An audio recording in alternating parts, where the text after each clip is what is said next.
Buenas tardes. Bueno, Bueno, vamos a hacer eso. No me la tardanza. no te preocupes. Para ponernos de acuerdo, hasta aquí es el tema del primer parcial. ¿Es la otra semana o les conviene otra fecha? No, La otra Este semana lunes está que bien. viene. Sí, doctor. De este tema sí tienen que buscar en el ROSEN quemaduras y lo que es lesiones por lo que es hipotermia, insolación y golpe por el calor. Hoy vamos a ver lo que es atención inicial del politraumatizado en todas sus partes, tanto en general como desglosado. Y entonces para el primer parcial la parte práctica va a ser evaluación de la secuencia de intubación rápida. Van a venir en grupo de 3, de 2 a 3, eso yo los asigno el lunes. Mientras están haciendo la parte teórica van saliendo en 2 o 3. ¿Hacen en el orden que terminan? No, mientras van haciendo el teórico yo voy sacando uno a uno. Ah, ok. Para la parte práctica acá al lado. La parte práctica consiste en secuencia de intubación rápida. Se le pone un caso, se le da el peso y tienen que ir haciendo los pasos sin narrarlos, sino es como si estuvieran haciendo en el escenario y se va aganchando en el checklist que van haciendo, que no van haciendo. Y nosotros, usted solamente va a tener el check.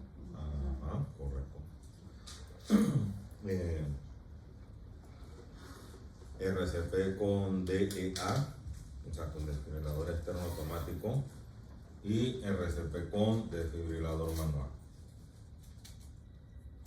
Y va a haber también una parte de reconocimiento de arritmias acá. También va a haber una parte de reconocimiento. Sí, correcto. Entonces son 100 puntos completos. Porque así no es de que yo vino más de un tema que de otro, que yo estudié más. Viene casi prácticamente todo. Y el examen es aplicación. La parte teórica es aplicación. Esto, por ejemplo, puede ponerse un caso de paciente tiene esto, entonces usted aplica esto, pasa esto, hace lo otro. Tiene que ir aplicando el manejo inicial. No es más aplicación de memoria. Doctor, disculpe, en el ROSEN había que buscar quemaduras, hipotermia. Un golpe de calor. Insolación y golpe. Lesiones por el calor, lesiones por el frío. Bien. Vamos a comenzar con trauma. Trauma se define como lesión única o múltiple al cuerpo, contusas o penetrantes, debido a consecuencias mecánicas externas, las cuales pueden o no pueden comprometer la vida.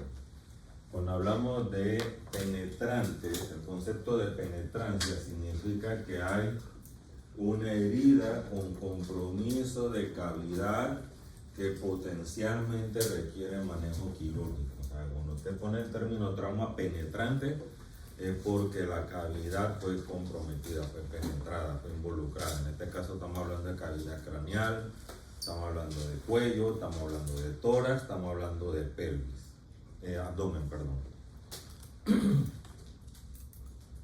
Y hasta hace poco todavía se manejaba el concepto de que todos los traumas penetrantes eran quirúrgicos, pero eso ya no es del todo así. No todos los traumas penetrantes se manejan quirúrgicamente, pero sí, obviamente tampoco se les da de alta y van a requerir estudios de imágenes, como vamos a ver a continuación, porque el estudio de imagen es lo que determina si ese trauma penetrante, al igual que el trauma cerrado también, es o no es de manejo quirúrgico.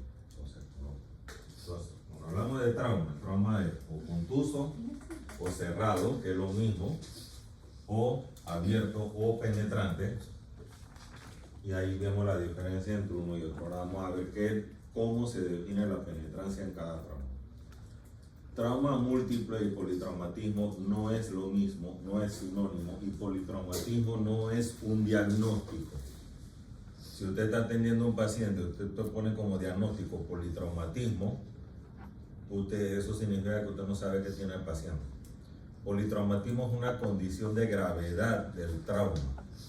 habla de un paciente grave porque tiene 2 o más sistemas comprometidos que ponen en peligro su vida. Eso es lo que habla de una situación de gravedad, pero no es un diagnóstico como tal.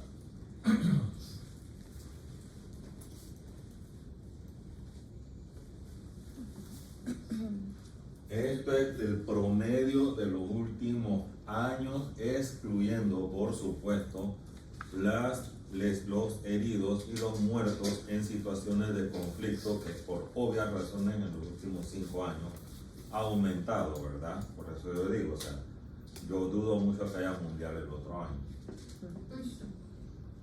Y a ver, ¿quién tiene ganas de ir a Estados Unidos? ¿Ustedes no han visto los estadios de los estadios de la Copa de Oro como están vacíos? Está bien, nos eliminaron, pero eso no quita que nosotros somos mejor país que todos los 5 restantes. Duélale a quien le duela. Y para muestra, como yo una vez eché en cara cuando yo estaba en la extranjería, en Colombia, porque se quejaban de que los extranjeros los estaban inundando y les quitaban sus plazas, y como es allá en Panamá, y yo, ok. Sí, en mi hospital hay como 4 extranjeros haciendo residencia, adivinen de dónde son, de aquí. ¿Quién va aquí? Entonces pregunto, como dije, ¿cuántos panameños habemos aquí en estos momentos? Yo les puedo asegurar que no somos más de 5.000 a 10.000, y la mayoría estamos contando los días para regresar, porque hay una idiosincrasia del panameño, es que muy rara vez un panameño va a ir a otro país hasta a pasar más páramos que aquí. Es cierto. Ahí por eso yo digo lo que acabo de decir. Y yo lo digo porque lamentablemente en redes ha habido una panafobia extrema de nuestros, entre comillas, hermanos centroamericanos, como que si nosotros fuéramos que hemos crecido en fútbol, sí, y lo seguiremos haciendo. Esto es un escollo nada más. Y no solamente fútbol, sino muchas otras cosas. Para muestra, Panamá en 1990 era el país más arruinado del continente. 3 años después la historia era diferente. Pero bueno. Para conclusión, yo les dije, bueno, ¿cuántos hay en Panamá ahora mismo? Se quedaron callados. Hasta ahí llegó la discusión, no volvieron a hablar más al respecto. Y yo no digo que este sea el mejor país del mundo, pero digo, si alguien que está peor que yo viene a echarme en cara cosas, esto... ubícate. Además, el mundo ahora mismo está patas para arriba como para saber qué país va a estar vivo el otro año. Así que, por lo menos sabemos cuál va a ser el primer país que va a desaparecer porque no saben usar escaleras eléctricas sin luz. Ay, no lo siento, yo pensé que eso era relajo hasta que yo vi las imágenes reales. Yo también me sacaron. Y yo no, obviamente uno pensó, y estos eran los que nos mandaban hace más de 200 años. Bueno, continuamos.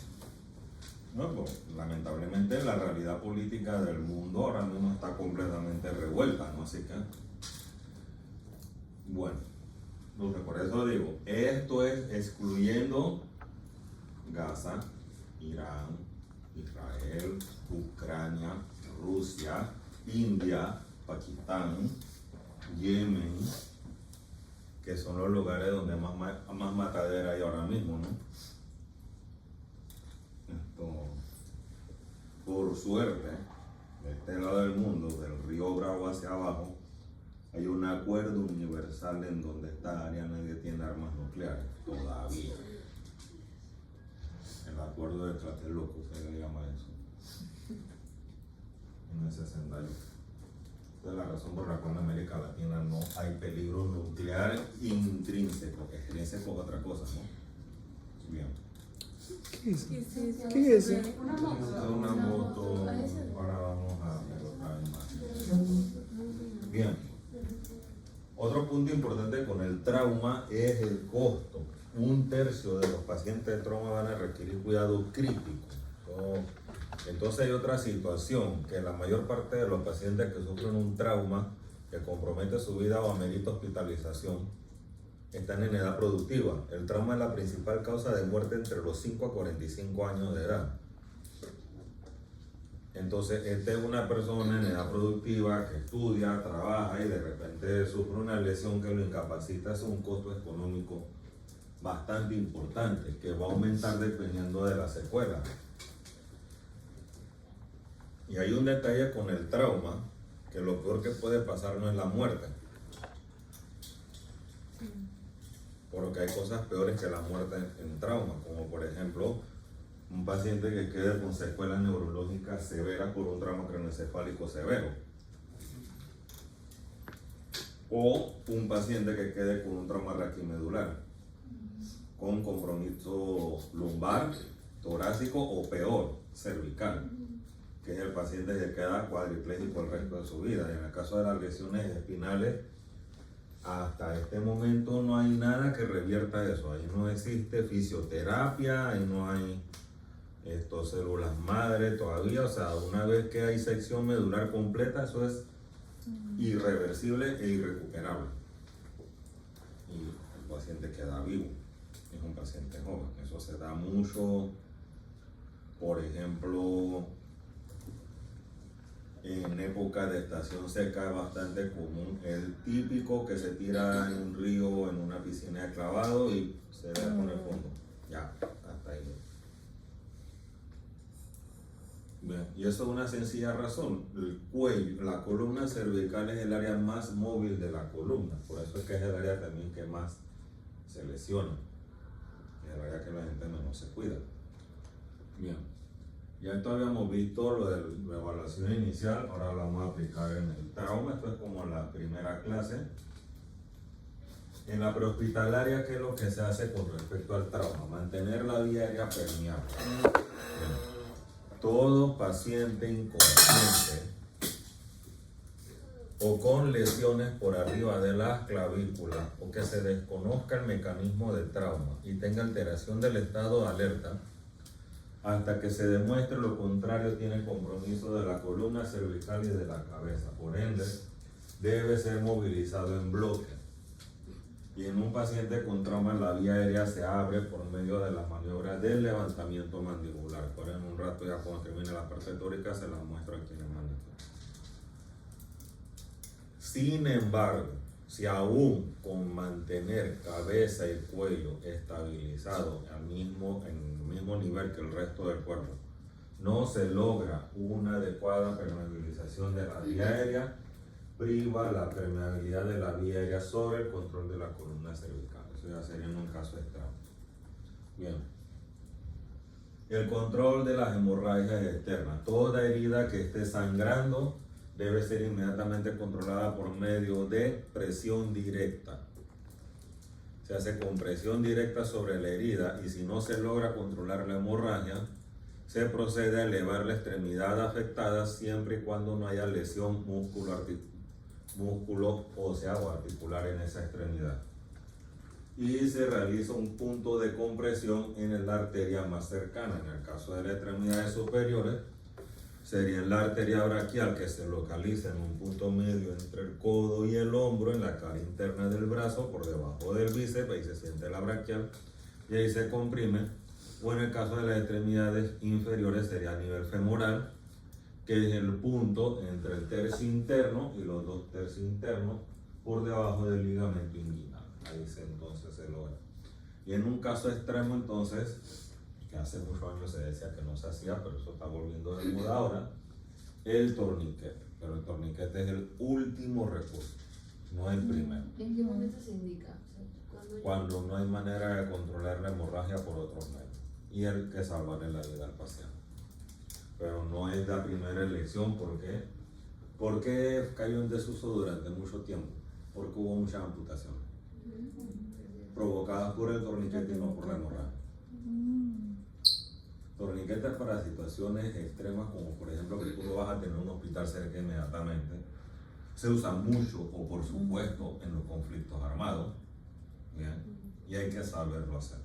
No es de que tú agarras y anudas, o la típica de que con un trapo y un palo comienza a dar vueltas. No.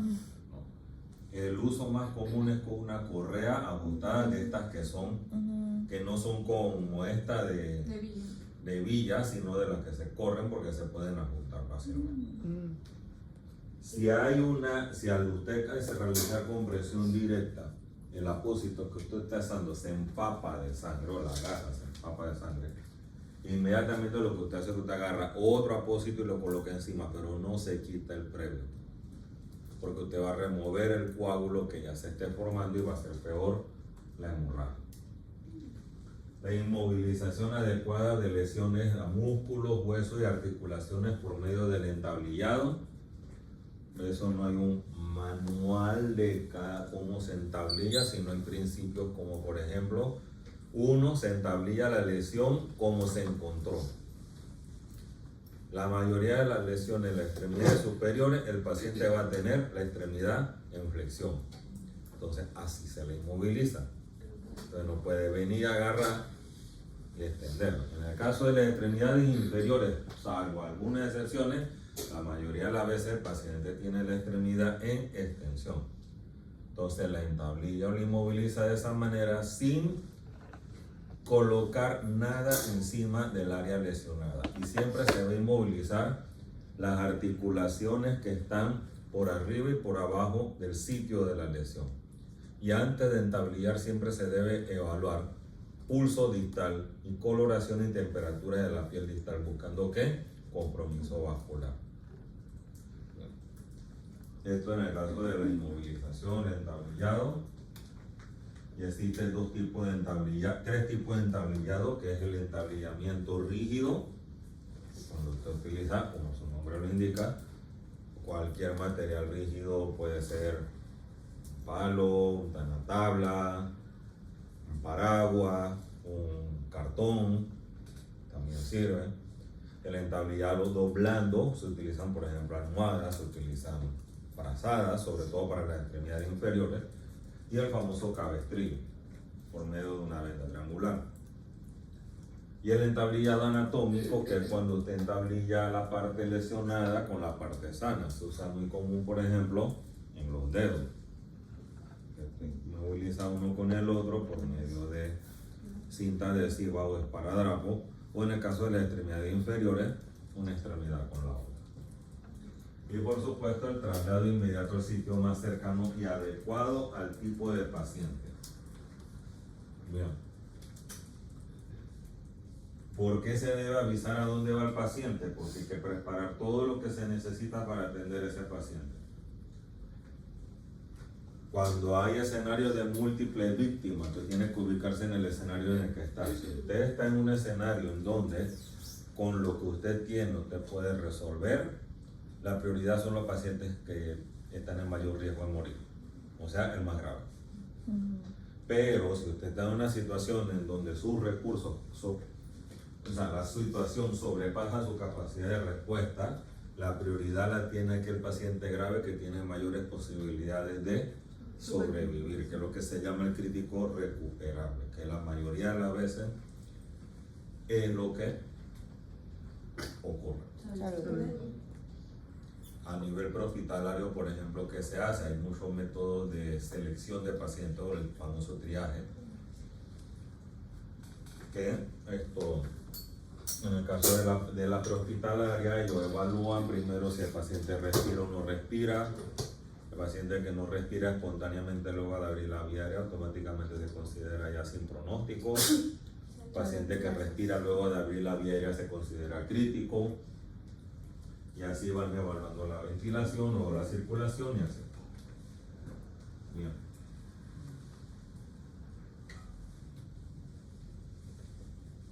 Bien. A nivel hospitalario. Bien. Todo paciente con escala de coma igual o menor a 8 se intuba. ¿Por qué? Porque se pierden los reflejos protectores de la vía aérea, con mayor riesgo de broncoaspiración y mayor riesgo de obstrucción de la vía aérea por la nefro. Eso, y lamentablemente muchos médicos es que no lo intubó porque está saturando bien, oye, pero está en coma. Bien.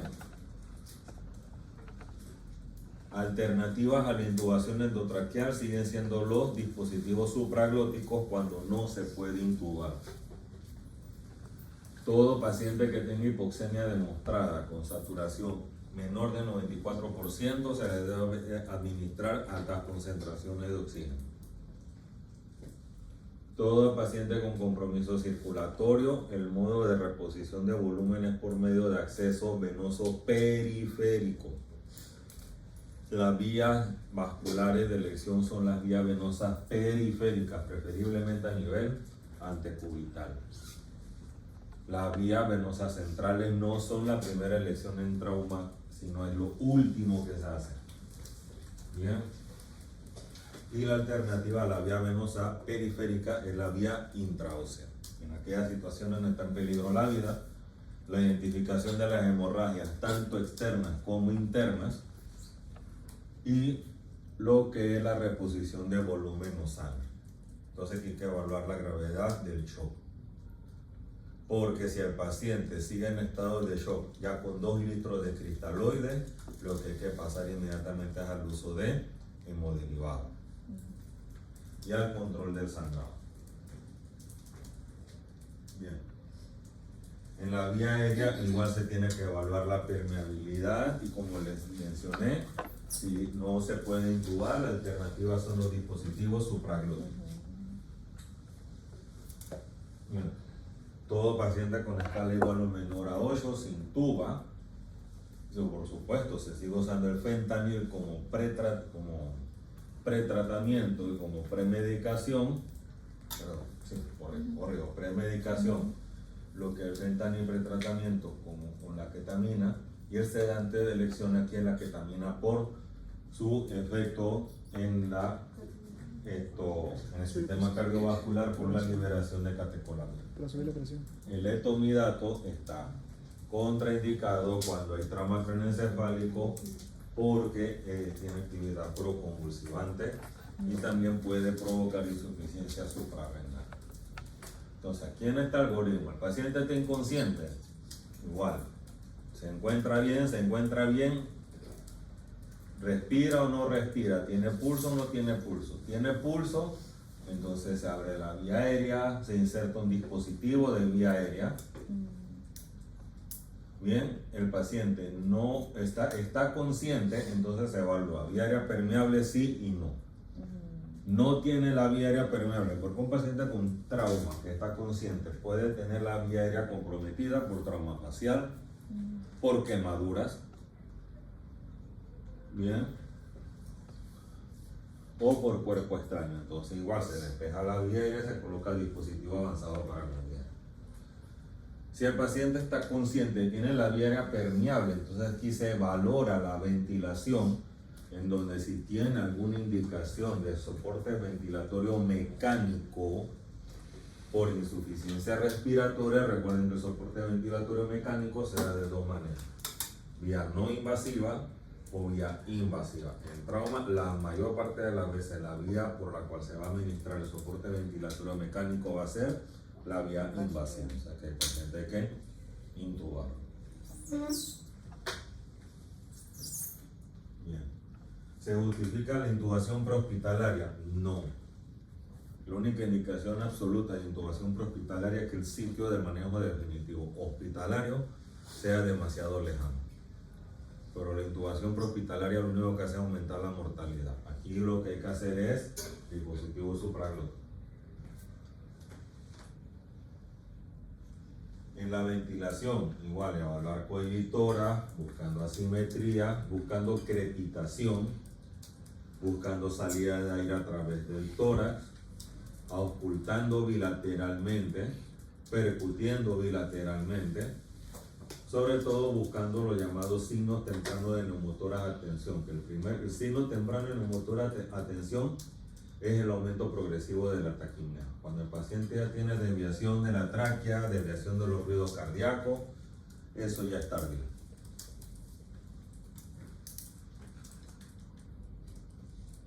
Aquí en este caso se dice lo que son las lesiones detectables en la revisión primaria, que es cuando se trata inmediatamente. ¿Por qué?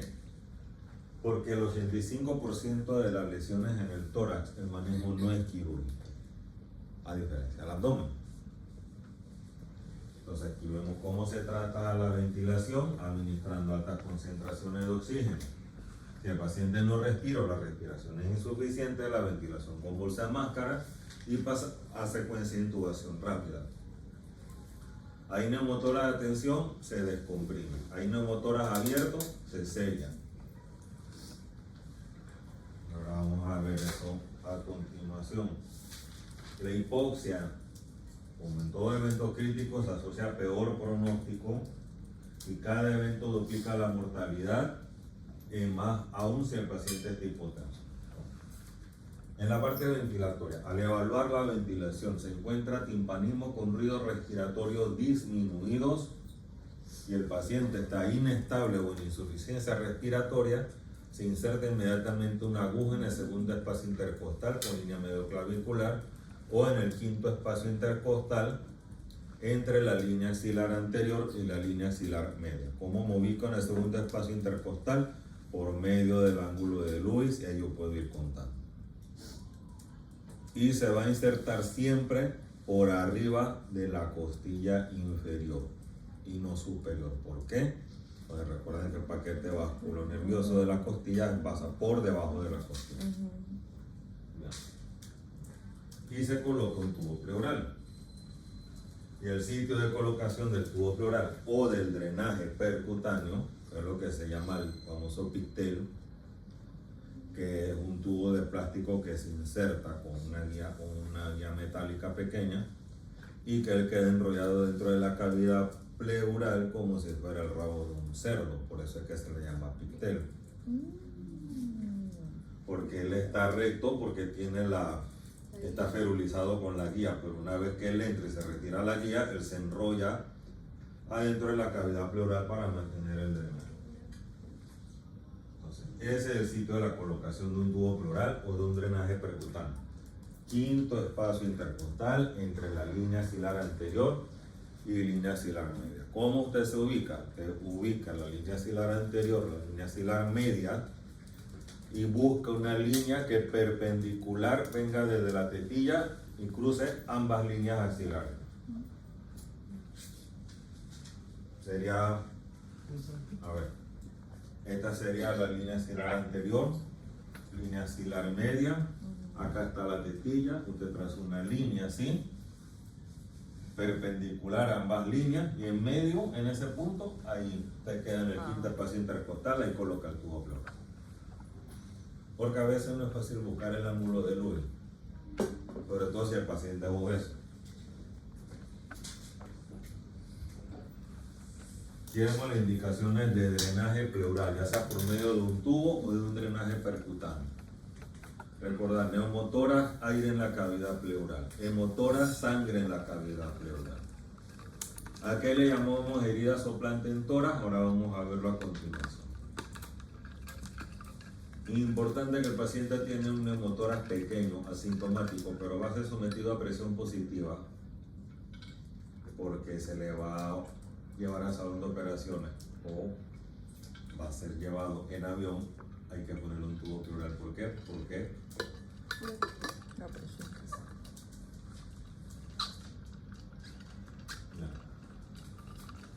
hay veces que se falla en la detección de un neumotórax, sobre todo por radiografía. Entonces la clínica manda, si usted tiene una duda, si usted sospecha que pueda haber un neumotórax oculto, usted tiene las siguientes opciones. Si el paciente está asintomático, usted le repite la placa en 6 horas o le hace una tomografía. O ahora tenemos el ultrasonido. Que con el ultrasonido hay más sensibilidad y especificidad que una placa de tórax para ver neumotórax. Bien.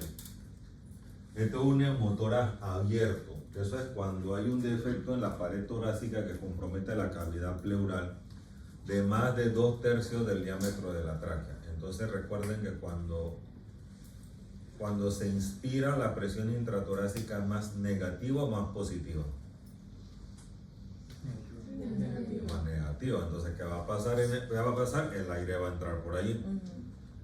Entonces, cuando la presión intratorácica aumenta y se va haciendo positiva en la expiración, ese defecto se sella, entonces el aire queda atrapado. Entonces aquí se comete un error muy común, que es suturarle la herida al paciente. ¿Qué es lo que usted está haciendo ahí? Usted está transformando un Cerrando. neumotórax abierto en un neumotórax adhesivo. Ese paciente se sella dejando una esquina, una borde del apósito para que funcione como válvula y luego entonces se coloca un tubo pleural o un drenaje percutáneo. Igual, quinto espacio intercostal entre línea axilar anterior y línea axilar media. Cuando ya tiene colocado el drenaje o el tubo pleural, entonces usted puede cerrar la herida, pero antes no. Entonces, ¿cómo usted sospecha que esa herida penetró al tórax? La penetrancia en el tórax se define por el compromiso de la fascia de los músculos intercostales.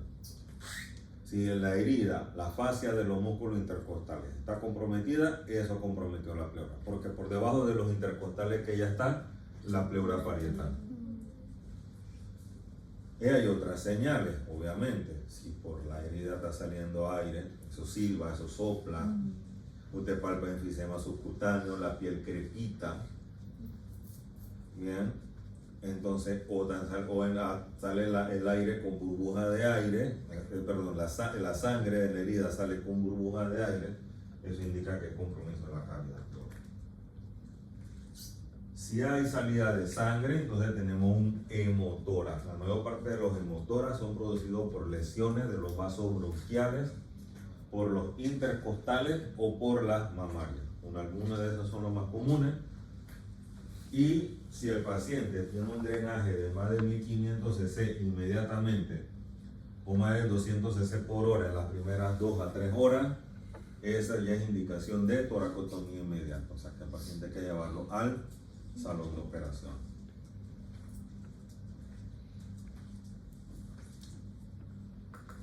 Y sería para esto, por una toracotomía. Aquí lo que estamos viendo es una toracotomía de reanimación. Ahora voy a mencionarlo más adelante. Ruido cardíaco disminuido con inestabilidad hemodinámica. Bien, aquí hay un detalle. Evaluar los ruidos cardíacos, si están hipofonéticos, en un área donde hay mucho ruido. Por eso es que cuando ustedes están en el maniquí, yo pongo el maniquí a gritar, yo pongo el maniquí a quejarse y que lo siga haciendo. Y yo sé que eso le interfiere con la ocultación, pero es que ese es el escenario real. Entonces, ustedes no van a tener un escenario en silencio jamás en urgencia, y menos prehospitalariamente. Entonces tiene que afinar el oído. Pero ¿cómo se sospecha un trauma cardíaco? Primero, toda lesión que ocurre por arriba, en el área comprendida entre las clavículas y el diafragma, se considera herida precordial. Ya hay una alerta. Si el paciente tiene inestabilidad hemodinámica con ingurgitación yugular, usted tiene que sospechar probablemente que está ocurriendo un taponamiento cardíaco. La mayoría de las veces son por lesiones a los ventrículos, lesiones penetrantes. Muy rara vez ocurre por lesiones contusas, o sea, por un golpe al corazón se abra, eso es muy muy raro. Por golpe lo que puede ocurrir es una contusión miocárdica que se comporta similar a un infarto agudo del miocardio. Y ahí el riesgo es las arritmias cardíacas. El paciente hay que vigilarlo porque puede hacer arritmias cardíacas. Bien. Pero ahora tenemos el ultrasonido. Si te está sospechando trauma cardíaco, te pone el transductor y usted va a ver si tiene líquido en el pericardio o no. Y también el ultrasonido nos da la ventaja de que podemos guiar la aguja de la pericardiocentesis para drenarlo. ¿Cuándo se hace pericardiocentesis? Cuando no tengo el manejo quirúrgico disponible inmediatamente. Otro punto, que si el paciente está hipovolémico, no siempre van a estar las yugulares ingurgitadas. La toracotomía de urgencia se hace como medida extrema en un paciente que tenga un trauma. Antes se hablaba mucho de trauma penetrante, pero ahora también se habla para lo cerrado.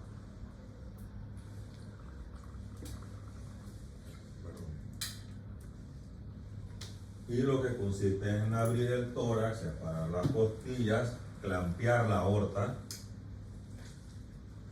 dar masaje cardíaco interno y cerrar el defecto que está en el corazón.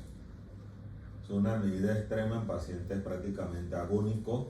El paciente tiene algún signo de vida que se define como actividad cardíaca no desfibrilable, reactividad pupilar o esfuerzo respiratorio no agónico. Sobre todo en los pacientes con trauma penetrante es cuando puede haber esto algún chance. Vamos entonces con la circulación. Entonces, otras lesiones también tenemos a nivel del tórax que podemos ver en la evaluación primaria, en la de ventilación que se nos pasó aquí, el tórax inestable. El tórax inestable se define como un segmento de la pared torácica que está en discontinuidad con el resto de la pared torácica, y eso ocurre cuando hay dos o más costillas fracturadas en dos sitios diferentes. Esa es la definición de tórax inestable. El paciente puede tener todas las costillas fracturadas, pero si es en un solo sitio, eso no es un tórax inestable. Pero si son en dos sitios cada costilla que está fracturada y son dos o más, ahí entonces ese segmento pierde la continuidad con el resto de la pared torácica y por eso se llama tórax inestable. ¿Cuál es la importancia del tórax inestable? Compromete la ventilación. ¿Por qué? Porque ¿qué va a pasar con esa parte del tórax cuando el paciente inspire? Se va a retraer y va a comprimir. Y cuando el paciente expire, entonces va a pasar la contracción. Entonces, eso es lo que ocurre con el tórax inestable, aparte de que obviamente una fractura costal duele mucho y el paciente por dolor, ¿qué va a hacer también? Respirar menos. Y el tórax inestable está siempre asociado a otra lesión llamada contusión pulmonar, que es una lesión pulmonar directa al parénquima por el mecanismo de alta energía del trauma. Entonces el alveolo se llena de líquido porque hay una lesión directa a la membrana alveolo capilar por el trauma. Y eso se comporta como un edema pulmonar, pero como un edema pulmonar no cardiogénico, porque no es por falla contráctil del corazón, es porque el mismo parénquima se lesionó. ¿Y cómo se sospecha la contusión pulmonar? El paciente tiene insuficiencia respiratoria, está hipoxémico, y cuando te le toman la radiografía tiene infiltrado como si fuera una neumonía. Y semiológicamente hablando, así se comporta la contusión pulmonar, porque el pulmón está consolidado, va a tener crépito, vibraciones vocales provocadas aumentadas, matidez en esa área, el dolor pleurítico. Eso en el caso de la contusión pulmonar. La circulación con control de hemorragia, se identifican las hemorragias, se evalúa el color de la piel, la presión arterial. Y aquí tenemos dos auxiliares en la revisión primaria en la parte de la circulación, que nos pueden dar una guía rápida del estado del paciente. Uno, la gasometría arterial. ¿Qué vamos a evaluar en la gasometría arterial? El equilibrio ácido-base. En la parte ventilatoria, por supuesto, el intercambio de gases por medio de la presión arterial de CO2 y oxígeno. Y lo importante, evaluar la hipoperfusión orgánica por medio del lactato y el exceso de base. Mientras más elevados estén, más hipoperfundido está el paciente, peor le va. Y se evalúa la gravedad del shock. Esta clasificación es la gravedad del shock hemorrágico. Recuerden que el shock hipovolémico se divide en dos tipos, hemorrágico y no hemorrágico. Y en el caso del hemorrágico se subdivide a su vez en traumático y no traumático. Entonces sería un shock hipovolémico, hemorrágico, traumático. Entonces esta es la clasificación del shock hemorrágico. Porque si ya el paciente está en un shock hemorrágico grado 3, el manejo es con hemoderivados, no es con cristaloide. Bien. ¿Cómo se evalúa la necesidad de manejo quirúrgico? Recuerda que cada episodio de hipotensión duplica la mortalidad. Los criterios de la parotomía inmediata, o sea, que el paciente que llevó las operaciones para... Sí, eso es intestino, esos son fotos reales, esos no son de libro. Ah, En ambas yo era residente en ese momento. La de arriba es en el Santo Tomás, la segunda es en Colombia, donde yo hice la extranjería que yo ¿Eso estaba qué tratando es? allá. Lo de arriba. un cuchillo. Es un cuchillo. Sí, ¿Cómo ese se intentó atravesó? hacer el harakiri, el mismo se lo clavó. Sí, ¿Qué? Ah, ¿Por ¿ah? qué? el mismo paciente se lo clavó. Wow. Mentira. Era paciente psiquiátrico. Él decía que estaba solo y quería que alguien llegara a hablar con él. Ah, Bueno, llegaron bastante gente. Entonces, recordar que en el trauma abdominal penetrante no siempre ya va a ser manejo quirúrgico, hay que evaluar otras cosas. Obviamente, el paciente tiene signos de irritación peritoneal, tiene inestabilidad hemodinámica que no mejora con la reanimación, tiene evisceración, que es lo que estamos viendo allí, o epiplocele, que es cuando a través de la herida está saliendo el epiplón, o tiene aire libre en la radiografía y es indicación de manejo quirúrgico. ¿Qué le debe pasar al paciente que tuvo la evisceración? Una herida por arma cortopunzante. ¿Cómo? O sea, Lo apuñalaron. Lo apuñalaron y por eso le salieron las tripas. wow. Bien. Cualquiera de estos signos, por una lesión vascular periférica, y principalmente si es proximal al codo o proximal a la rodilla. ¿Por qué proximal es muy importante? Porque hay un detalle con la extremidad inferior, que no hay anastomosis entre el muslo y la pierna. O sea, en este sitio solamente está la poplita. Nada más.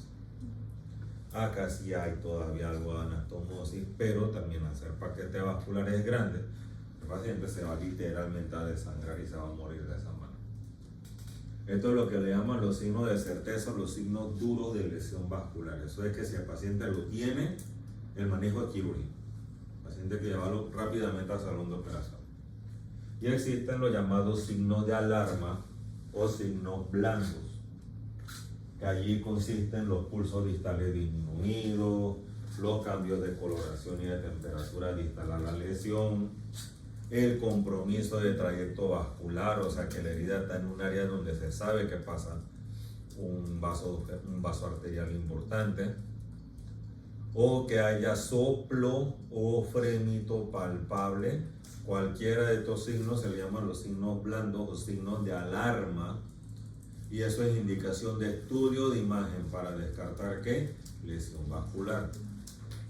En el caso, antes el estudio de lesión era la arteriografía, que era por lo mismo que se hacía para el tromboembolismo pulmonar. Pero ahora ya eso prácticamente está en desuso. Ahora tenemos la angiotomografía, que ese sería el estudio de lesión en una situación de esta. El ácido tranexámico, que es un derivado del ácido aminocaproico, es un inhibidor de la fibrinolisis endógena, promoviendo la formación de coágulos, o sea, contra una reducción en la mortalidad. Es también un punto importante en el manejo del trauma con hemorragia que pone en peligro la vida del paciente. Ya se está estudiando incluso para hemorragias no traumáticas. Y el otro auxiliar importante que tenemos en la evaluación primaria es el ultrasonido por trauma, o el ultrasonido de urgencia por trauma. Antes se usaban las famosas siglas FAST, que eso ha caído en desuso. ¿Por qué? Porque FAST era evaluación rápida abdominal por ultrasonido, pero con el ultrasonido podemos evaluar muchas más cosas, no solo el abdomen. Eso se puede hacer en menos de 5 minutos. Y la ventaja del ultrasonido es que no hay que mover al paciente, lo podemos hacer ahí mismo, no interfiere con las maniobras de reanimación. Aquí podemos ver si el paciente tiene líquido libre intraabdominal, si tiene líquido pleural, si tiene líquido pericárdico, podemos ver si tiene neumotórax y podemos evaluar la volemia. ¿Cómo evaluamos la volemia? Evaluando la vena cava. Si la vena cava comprime más del 50% a la inspiración, hay una presión venosa central menor de 10 centímetros de agua y eso es compatible con hipovolemia. Entonces, ¿qué se le sigue reponiendo al paciente? Volumen, sangre. ¿Por qué? Porque el sistema venoso es el reservorio de la volemia. Si la vena cava no colapsa, eso habla de una presión venosa central mayor de 10 centímetros de agua, no hay hipovolemia. Entonces hay que buscar otra causa del shock. Hasta eso nos permite el ultrasonido. Y todas esas evaluaciones se pueden hacer en menos de 5 minutos. Vemos todo lo que se puede hacer con el ultrasonido, que eso lo van a ver en práctica de la medicina 3. En el caso del trauma abdominal, ¿qué nos permite el ultrasonido? Correlacionar con la clínica, como dicen los radiólogos. Correlaciones con la clínica. Si el paciente está inestable hemodinámicamente, tiene líquido libre intraabdominal, ese manejo es quirúrgico. Pero si el paciente tiene líquido libre, pero está hemodinámicamente estable, o tiene un ultrasonido negativo por líquido libre, está hemodinámicamente estable, pero hubo un mecanismo de alta energía, aquí lo que se hace es un tóraco abdominopélvico. Y si hay compromiso cráneo cervical, se añade cerebro, macizo facial y columnas cervicales, todo lo que se conoce como el PANSCAN, que es un escaneo de todo, un rastreo por tomografía de todo el cuerpo, que no es lo mismo que una tomografía cuando no es por trauma. Increíble ayer, que se iba a presentar un paciente por una tomografía así, y la residente de radiología que acaba de entrar le dijo a la residente de urgencia, pero ¿cómo le salió la creatinina en la gasometría?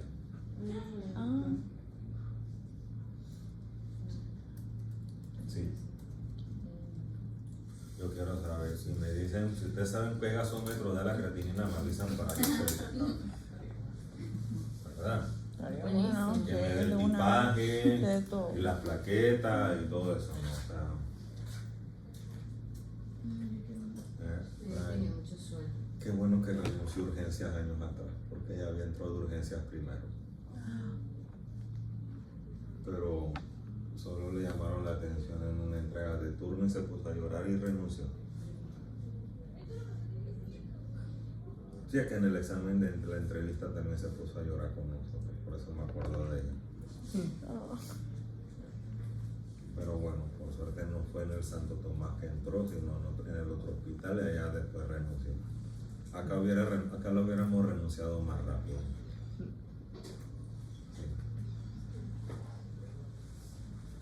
No es que uno sea malo o no, pero vamos a él.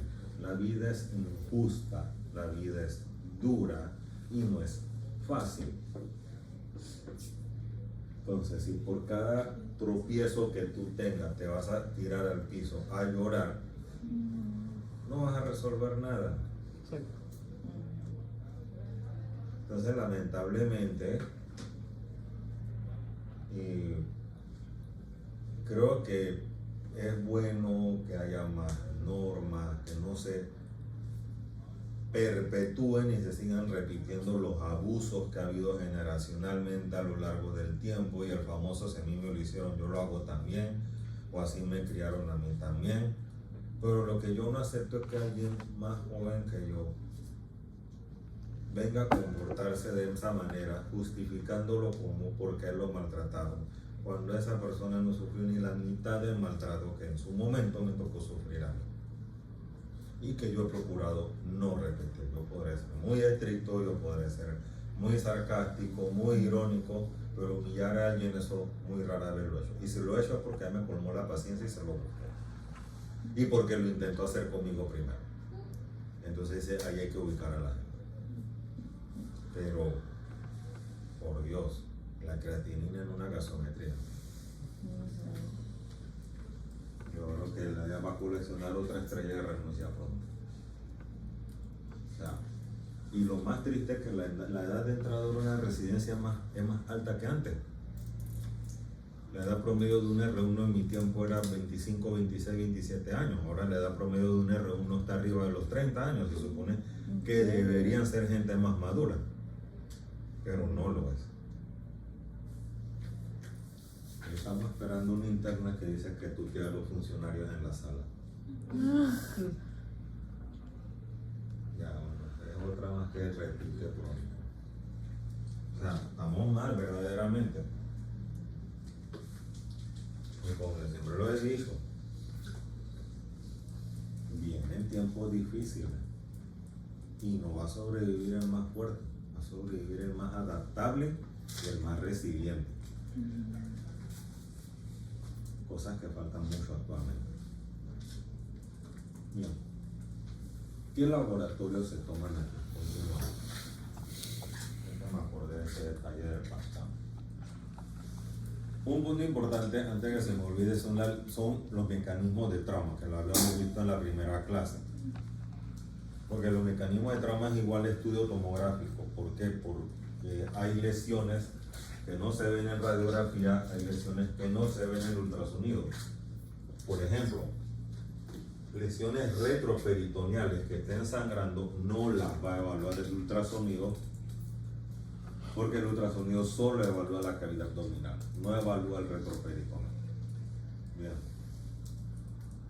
En el hemograma, por supuesto, el nivel de hemoglobina, lo que vamos a ver. En el químico, que es lo que nos interesa, la creatinina, punto.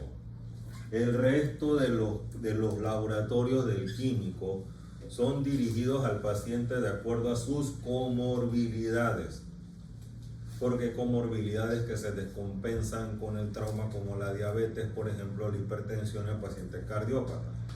Pero no es que usted va a agarrar de rutina el químico y usted se lo va a marcar todo de arriba abajo, marcándole hasta el perfil lipídico. ¿Para qué? O sea, el urinálisis, buscando ¿qué? Hematuria microscópica, que se define como presencia de glóbulos rojos menor a 50 unidades por campo. En mujeres en edad fértil, prueba de embarazo, porque si hay que meterle un tomógrafo y está embarazada, ese va a ser parte del 34% 18 años después. ¿Bien? O va a tener ideologías socialistas. Bien, el cruce de hemoderivados. Vamos con el cruce. ¿Qué es lo que se cruza en trauma? Glóbulo rojo, plaquetas y plasma fresco. Glóbulo rojo, 2 unidades. Plaquetas, un pool de plaquetas. Plasma fresco, 2 unidades. La proporción siempre va a ser 1, 1, 1. Si el estado del paciente no da tiempo a hacer un cruce, ¿qué se pide? Sangre entera sin cruzar. Y si ya son 2 o más unidades de sangre entera sin cruzar que se van a pedir, por lo menos en el caso de Santo Tomás existe lo que es el protocolo de transfusión masiva, que se activa y se comienzan a mandar unidades de sangre sin cruzar hasta que el paciente mejore. Nosotros no hemos llegado todavía al nivel de donde tenemos las unidades de sangre ahí en urgencias o en la nevera y que te agarra un negativo y se la pone una vez al paciente. Eso existe, sí, yo lo vi hace muchos años atrás cuando yo tuve un curso en Israel, por supuesto, yo no iría ahora, ¿no? Pero fue hace mucho tiempo y ellos en el área de reanimación tenían una nevera con unidades de glóbulos rojos de sangre entera o negativo. Ahora, obvio, eso tiene una explicación. Allá en Israel lo que hacen la función de camillería, toma de electro, técnicos radioactivos, son gente voluntaria, son gente ya jubilada del ejército. Como ya se jubilan temprano del ejército, se dedican a otras cosas y tienen una buena jubilación, sirvieron a su país y ya están retirados, por eso es que allá los cuidan, ¿verdad? Y a la hora de que los empiezan a invadir o a tirarle bombazos, ellos pueden sacar gente para combatir de donde sea y todo el mundo va a ir a combatir con gusto, a diferencia de aquí que nada más Trump nos amenazó con quitarnos el canal y salieron un montón de tarados en internet diciendo que se llevaran el canal, ¿verdad? Bueno. Esto sí, pero son los primeros que van a ir a correr al Amador. Porque claro, eso siempre fue panameño, ¿verdad? Okay. Entonces, todo ese tipo lo hacen. Entonces, igual, allá la gente dona sangre como parte de su vida diaria, entonces ellos tienen esa disponibilidad. No como aquí que, para ver, como yo les conté con los trasplantes, ¿no? Es que no quiero que le saquen los órganos porque yo quiero que vaya entero al cielo. Así nos han contestado. Incluso gente personal de salud nos han contestado así. No, no lo toquen porque yo quiero que vaya con todos los órganos al cielo. Obviamente todos sabemos que ni al cielo ni a ninguna parte va a ir con los órganos, ¿verdad? Bueno, independientemente de la religión. Bien. Entonces, en el caso de las mujeres, por eso, porque este paciente que hace un estudio tomográfico, la paciente hay que tener cuidado con eso. Por eso que aquí dentro de la historia clínica siempre hay mujer en edad fértil, fecha de última menstruación. No nos interesan los otros datos ginecostétricos. Bien. Y aquí lo que era el cruce. Bien. Ya les hablé de la gasometría también. La creatinina del gasómetro. Manda fuego, señor. Las radiografías que se piden inmediatamente son las de tórax y pelvis, se siguen mandando. Era lo que antes se llamaba la serie de trauma, que consistía en una placa AP lateral de columna cervical, AP de tórax y AP de pelvis, pero las placas de columna cervical ya casi no se mandan por una sencilla razón. Está la tomografía. Y se decía que una buena placa de columna cervical tenía que verse todas las 7 vértebras cervicales y tenía que verse T1. Eso en la práctica no es fácil de hacer. Y sobre todo con la epidemia de sobrepeso y obesidad que hay, en donde cada vez más la gente está así, ¿verdad? O sea, y no vas a ver ni siquiera hasta así. Entonces el otro cuento antes era de que aquí hay que poner al paciente en posición de nadador, que era ponerlo así en la tabla de rayos X. Ajá, ¿y quién va a sostenerle el brazo al paciente así para que le tomen la placa? Para eso mejor vaya a Chernobyl y se radia, ¿no? Bueno, para tener una tomografía ahora. Bien. ¿Quiere evaluar columna cervical? ¿Está en un lugar donde hay tomógrafo? Una tomografía, o sea, sí, tomografía de columna cervical, que no es lo mismo que tomografía de cuello. A una residente nuestra le tuvimos que jalar las orejas por eso, porque no es lo mismo.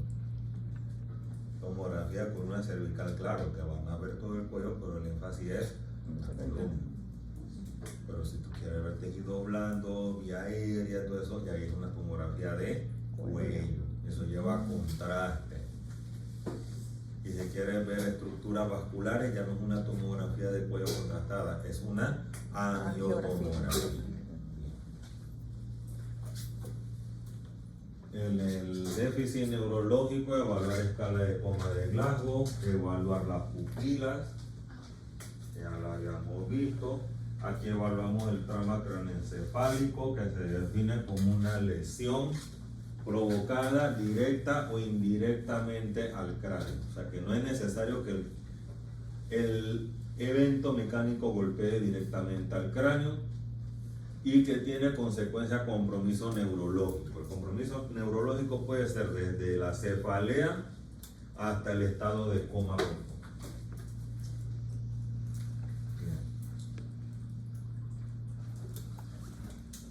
Es la principal causa de incapacidad, muerte y costo económico del trauma. ¿Por qué un paciente con trauma queda discapacitado? Porque tuvo un trauma craneoencefálico. ¿Por qué cuesta más? En todos los hospitales hay neurocirujanos. Y en muchos hospitales que hay neurocirujanos, ese neurocirujano tiene un quirófano para poder operar con toda la de la ley. No.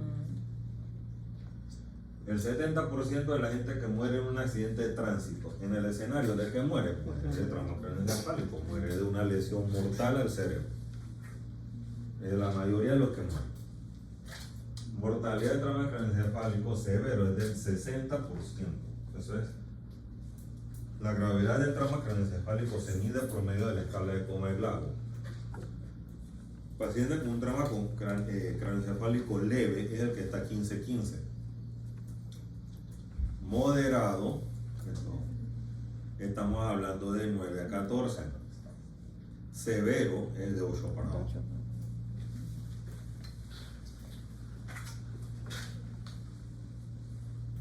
Es recordar lo que es la teoría de Monroe-Kelly, que dentro del cráneo solo hay encéfalo, sangre y líquido cefalorraquídeo. Cualquier cosa extra que se añada va a comprimir, va a ocupar espacio, va a mantener las herniaciones y la muerte neuronal.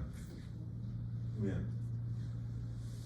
Cuando se hace una tomografía cerebral simple por trauma, y esto es para el paciente que está con trauma craneoencefálico leve, porque obvio, el que tiene 14 para abajo, ahí es obvio que hay que hacer una tomografía cerebral, ¿no? El detalle es cuando el paciente está alerta, entonces viene, ¿le hago o no le hago? Todo paciente con alteración del estado alerta por alcohol o droga. Usted no puede decir que el paciente está así porque está borracho o porque está volado hasta que usted no vea una tomografía cerebral normal.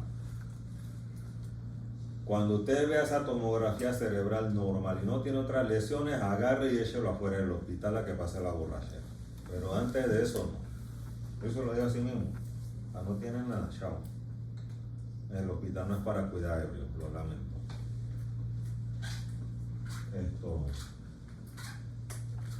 Paciente con cefalea intensa, de eso sí, pasa mucho. El paciente no tuvo pérdida de alerta, pero le duele la cabeza y le dan saliva. Paciente usa anticoagulante o usa antiagregantes plaquetarios, hay que hacerle tomografía cerebral. Paciente hemofílico, hay que hacerle tomografía cerebral. Paciente tiene mayor de 65 años, hay que hacerle tomografía cerebral. Y si el paciente está intubado o tiene un collar cervical, si ya le baja cerebral, tírale por ahí mismo columna cervical. Y si el paciente tiene lesiones faciales, por ahí mismo añades ¿qué? Tomografía de macizo facial. O tú no puedes estar llevando y trayendo al paciente. Por eso es que se evalúa al paciente primero y se van tomando esa decisión. Paciente tiene más de 2 episodios de vómito, hay que hacerle tomografía. Tiene cefalea o vértigo post-trauma, hay que hacerle tomografía. Sospecha de fractura del cráneo, los ojos en mapache, signo de batalla. Cuando se sospecha, cuando tenemos una herida en el cuero cabelludo que van a sangrar profusamente porque el cuero cabelludo es un área altamente vascular, usted tiene que evaluar la herida. Si hay depresión o escalones, es fractura. Y cuando se considera penetrante al cráneo, cuando hay compromiso de la tabla interna. Si la tabla interna del cráneo está fracturada, esa herida es penetrante. Si el paciente usted le da de alta, el paciente va a regresar con una meningitis o un acceso posteriormente.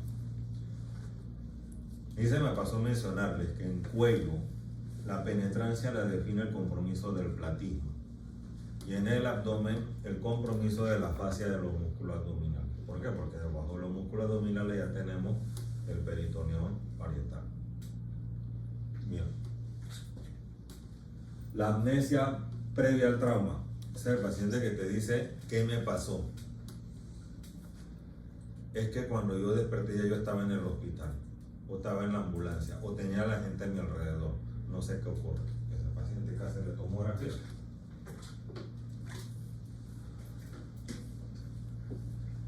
Recordad, aquí se ve cómo se describiría esta imagen. Hipo o hiperdensa. Hiperdensa. ¿En qué espacio? Epidural, subdural o subaranoideo o intraparenquimatoso. Subdural.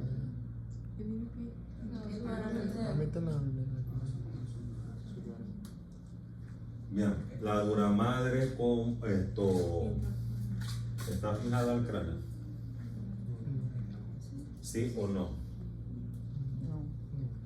No, en condiciones normales la duramadre está fijada al cráneo.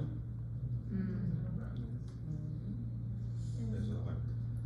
Sí, la duramadre está fijada al cráneo. ¿Y dónde está fijada? En las suturas. En donde están las suturas es donde está fijada a la tabla interna del cráneo la duramadre. Entonces cualquier cosa que se acumule entre la tabla interna del cráneo y la duramadre va a estar limitada por las suturas.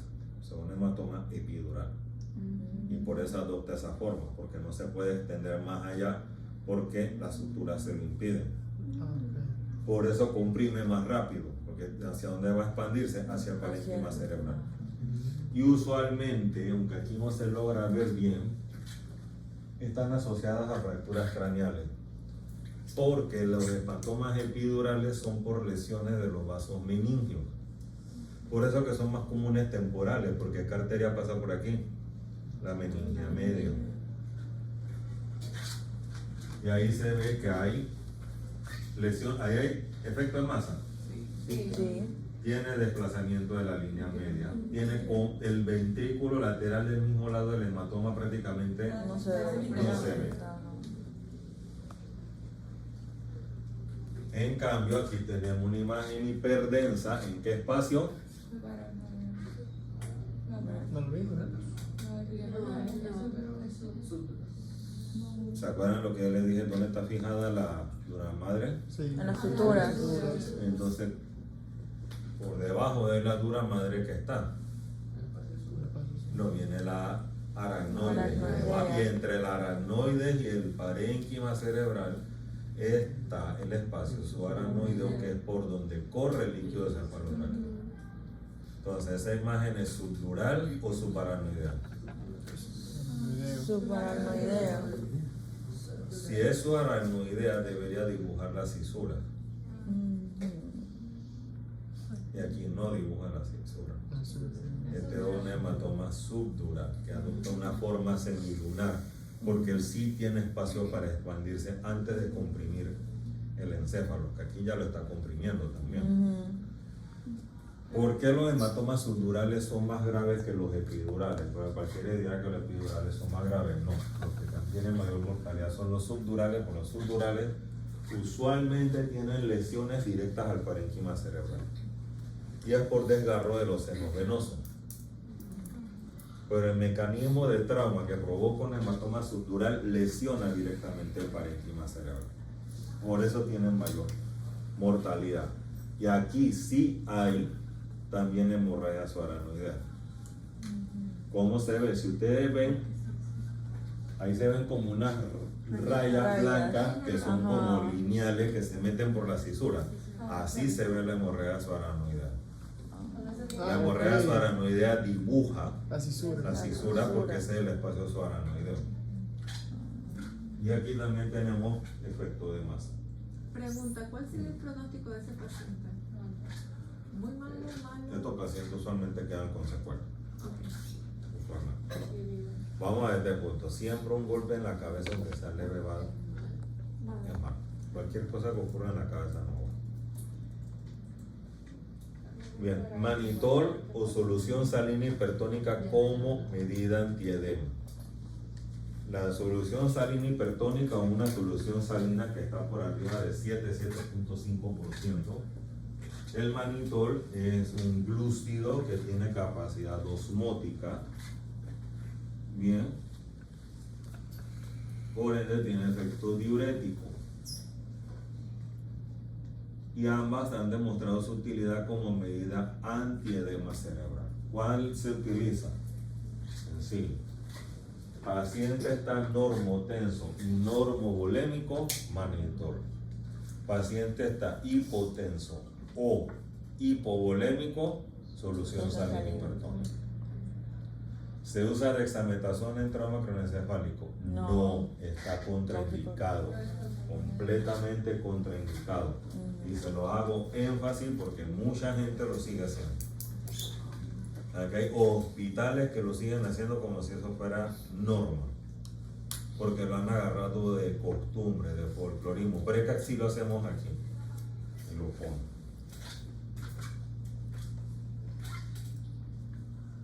Bien. Anticonvulsivantes profilácticos no está indicado, corticoides no está indicado. Entonces, la decisión es reanimación. Bien. ¿Tiene signos vitales? Sí. ¿Vía aérea permeable? Sí. Evaluamos ventilación. ¿Tiene buena ventilación? ¿Cómo sabemos que tiene buena ventilación? Saturando arriba del 94%. No tiene hipercapnia y tiene esfuerzo respiratorio normal. C de circulación. ¿Cómo sabemos que la circulación está adecuada? El paciente está normotenso con frecuencia cardíaca normal. O si tiene taquicardia es por dolor y no por hipovolemia. No tiene evidencia de sangrado activo que esté comprometiendo su vida en ese momento. No tiene indicaciones inmediatas de manejo quirúrgico. Y está en equilibrio ácido-base. Evaluamos la parte neurológica. Tiene escala de coma de Glasgow de 15. No tiene focalización. No tiene afección pupilar. Evaluamos la E de exposición, que es exponerlo, y pasamos a la evaluación secundaria. La evaluación secundaria va a consistir en la historia clínica del paciente. Importante los medicamentos y anotar si se los sabe o no se los sabe. Evaluar el mecanismo de trauma, porque en este paciente el mecanismo de trauma es lo que te va a decir si le haces o no el estudio tomográfico que conocemos como PASCAM.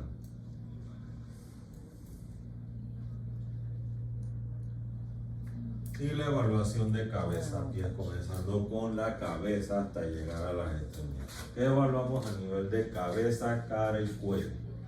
Se palpa buscando deformidad, depresión, asimetría, crepitación. Se palpan las órbitas, la nariz. ¿Qué buscamos en la nariz? Epistaxia activa, hematoma septal. Evaluamos la mandíbula, si se mueve, si no hay maloclusión, si no hay nada que se mueva. Aquí evaluamos la famosa fractura tipo Lefort. Esta se clasifica Lefort 1, Lefort 2, Lefort 3. Si al movilizar aquí en el maxilar, se moviliza el maxilar con la nariz, estamos hablando de una disociación nasofacial, eso se conoce como Lefort 1. Pero si ya se mueve esta parte aquí infraorbitaria, entonces habla de una disociación maxilofacial, hablamos de una Lefort 2. Y si al movilizar se moviliza toda la cara y el paciente tiene la cara aplastada, eso se conoce como cara de plato, cara de luna llena, porque así parece la cara del paciente. Es una Lefort 3, eso ya se habla de una disociación craneofacial, o sea, la cara está disociada del cráneo. Ya de una Lefort 2 en adelante, ya puede haber compromiso potencial de la vía aérea. Y por supuesto, en un paciente que tenga lesiones faciales o sospecha de fractura de base de cráneo, está contraindicada la sonda nasogástrica. Bien. A nivel del cuello, palpamos bilateralmente buscando ¿qué? Deformidad, dolor, crepitación, porque si crepita el cuello es porque hay salida de aire. Y si hay heridas, ¿qué buscamos en esa herida? El sangrado activo. Si hay salida de aire, indicando lesión de vía aérea, o si hay salida de saliva por la herida en el cuello. Si hay salida de saliva, ¿qué estructura probablemente está lesionada? La parótida. La parótida está acá. No, por el cuello. ¿Qué? Voy a hacerme que no escuché eso. ¿Qué dijo?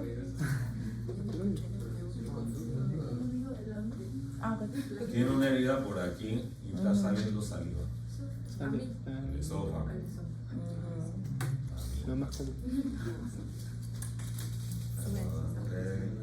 Va a tener que mandarlo de vuelta a mecánico. Y amor.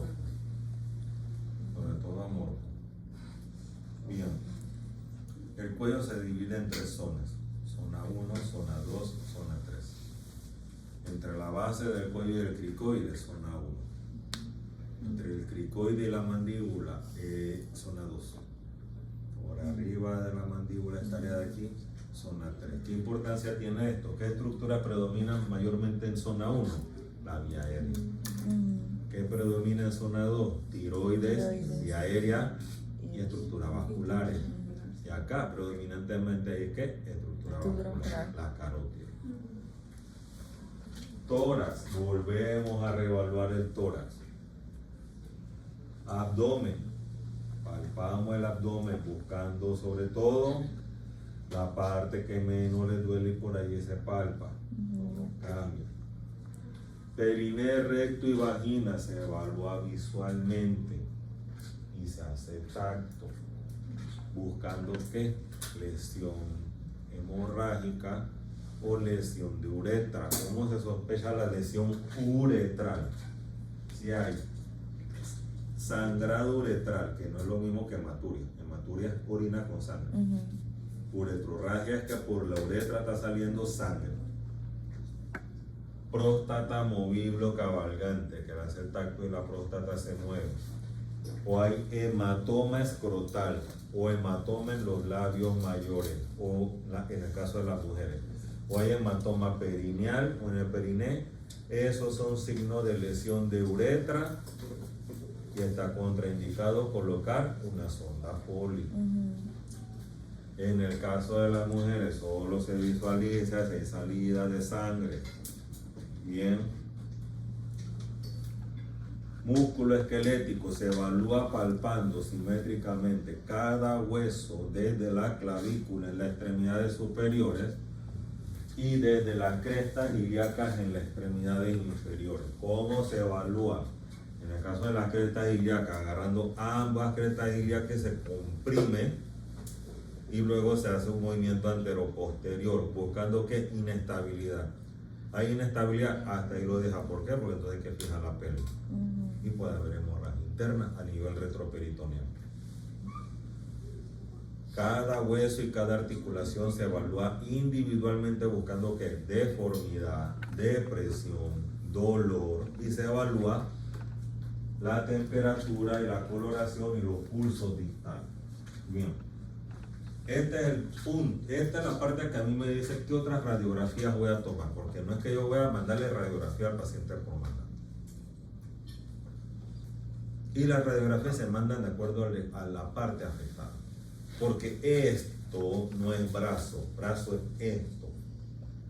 ¿Y por qué lo digo? Porque uno tiene que corregir en la solicitud de los internos. Radiografía de brazo derecho, y después ellos piensan que es toda la extremidad. Radiografía de pierna derecha, no es así. Las lesiones se describen cada lugar dividiéndolo en tercios, porque no es lo mismo una fractura en el tercio proximal del brazo que en el tercio distal. Hay que evaluar si hay limitación funcional. Esto es flexión, esto es extensión, esto es abducción, esto es aducción. Esto es pronosupinación. Uno tiene que describir la limitación funcional. Bien. Las radiografías en las extremidades siempre van a ser en 2 proyecciones, antero-posterior y lateral, excepto en el pie y en la mano. ¿Por qué? Porque si yo mando una placa lateral de mano, ¿qué voy a ver ahí? Nada.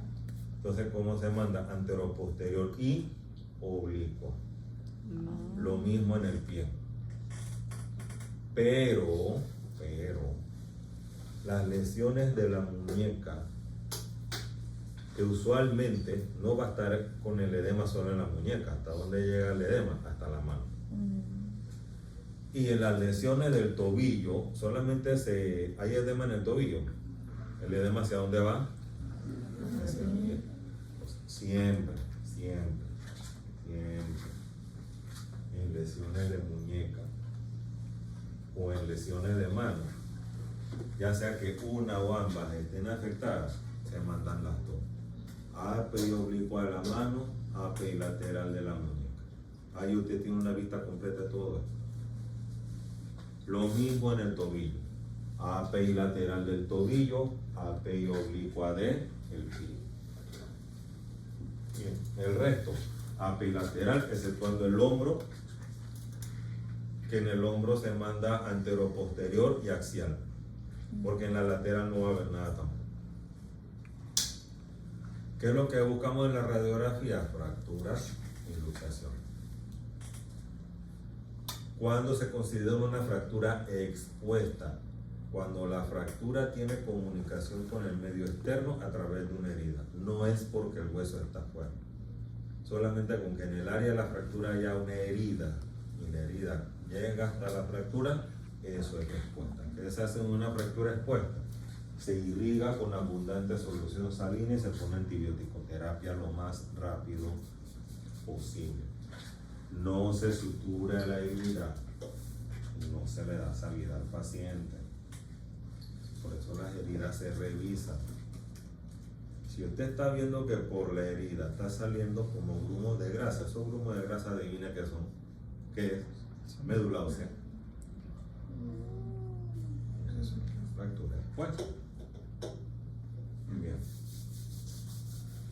Y se vuelve a evaluar la parte neurológica y las extremidades aquí. En la parte neurológica se palpa la columna. ¿Cuándo se evalúa la columna y la espalda? Cuando el paciente llega con la prehospitalaria y le vamos a quitar la tabla rígida, es el momento en donde evaluamos la columna. Porque el paciente está de lado y lo tiene sostenido en bloque. Entonces usted palpa la columna buscando ¿qué? Depresión, deformidad, dolor, parestesia. Bien. Entonces, no es necesario aprenderse todos los dermatomas. Si hay algún déficit motor o sensorial o ambos, con algo puntiagudo que no sea una aguja, te evalúa en cada saliente ósea. Y el último nivel donde hubo movilidad y donde hubo sensibilidad, ese es el nivel. Y ahí usted puede inferir hacia dónde está la lesión espinal. Entonces se van a aprender también y van a buscar los síndromes medulares. Cuando se sospecha el síndrome de sección medular completa, que es la lesión espinal más grave, está la triada de la anestesia, arreflexia y la atonía muscular. Por supuesto, el paciente tiene parálisis muscular, tiene fuerza muscular de 0 sobre 5. ¿Y qué confirma la presencia de una sección medular completa? Uno, la atonía del esfínter anal. Le hace un tacto. Y si ese esfínter no tiene tono, a ver, aquí algunos de ustedes ya deben haber hecho algún tacto rectal en práctica de la medicina 1, 2 y lo van a seguir haciendo o en algún momento lo harán. Por muy complaciente que sea el paciente, ¿verdad? Vamos a decirlo de esa manera. Bien. Esto siempre va a haber una resistencia a la entrada del dedo. Siempre. ¿Ok? Pero si cuando usted hace el tacto prácticamente no hay resistencia, o sea, no hay nada de tono, es un esfínter anal atónico, eso es compatible con sección medular completa. Y en el caso de los hombres hay otra señal, que es el priapismo. Eso también confirma la lesión medular completa o la sección medular completa. Bien. ¿Cuándo aparece el shock neurogénico? ¿Qué es el shock neurogénico? Es el shock distributivo que aparece por la pérdida del tono simpático. Entonces, a nivel vascular va a predominar el tono parasimpático. Pueden recordar que el tono parasimpático viaja a través del nervio vago a nivel de las vísceras abdominales. Bien. Entonces, pero en la inervación simpática viaja a través de los plexos esplánicos que salen de la médula espinal torácica. Entonces, toda lesión espinal por arriba de T6 compromete la inervación simpática, ahí hay shock neurogénico. ¿Cómo te sabe el shock neurogénico? No hay hipovolemia, el paciente está hipotenso con bradicardia. cuando debería haber es taquicardia, ¿verdad? Entonces, ¿por qué? Porque hay un predominio de la inervación parasimpática. Toda lesión por debajo del T6, el abdomen no es evaluable. Usted no le puede poner a un paciente que no siente nada por debajo de la tetilla, abdomen blando, depresible, sin dolor. No le digo por qué pasa. O sea que es un abdomen no evaluable. ¿Qué tiene que hacer? Estudio de imagen. Toda lesión por arriba de C5 compromete la vida. ¿Por qué? Porque por arriba de C4 o C3 están las raíces del... ¿De qué? ¿Qué sale por aquí? ¿Qué? Pares craneales. El vago. ¿Qué sale de la parte alta de la médula espinal cervical? Ahí están las raíces del nervio frénico. Y el paciente hace paro respiratorio y se muere. Y eso crea hasta una controversia. ¿Intubas o no intubas al paciente? Se lo dejo a cada uno a su pensamiento. Porque una vez que intube a ese paciente, ¿qué va a pasar? Que lo vas a dejar pegado toda la vida al ventilador. Exacto. Y finalmente, ¿qué va a pasar? Igual se va a morir.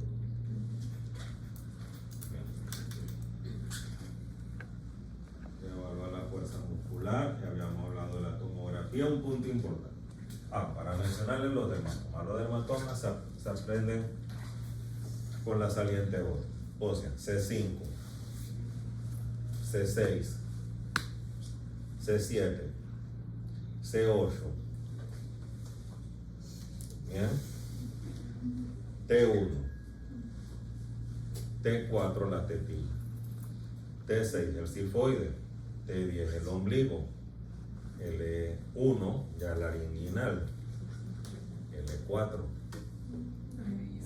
y a ver que no se pierdan, C8 ya. Y ahí entonces van C7, C6, C5. Entonces uno tiene que buscar la manera que se aprendan. Bien. Y lo que es esto, el área genital es S1, S2, ya es el área sacra. Entonces, ¿alguna pregunta con la manera inicial del trauma?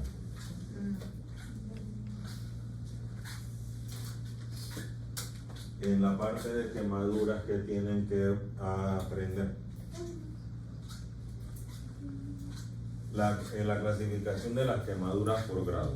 Primer grado, segundo grado, tercer grado. 2. ¿Cuáles son las quemaduras de gravedad? ¿Cuándo se considera un gran quemado? Y cuándo se inicia la reposición con líquidos y cómo se evalúa, cómo se calcula la reposición del líquido en el paciente quemado. Eso es lo más importante en el paciente quemado. Mayor de 15% ya merita reanimación agresiva con líquido. Mayor de 25% se considera un paciente gran quemado.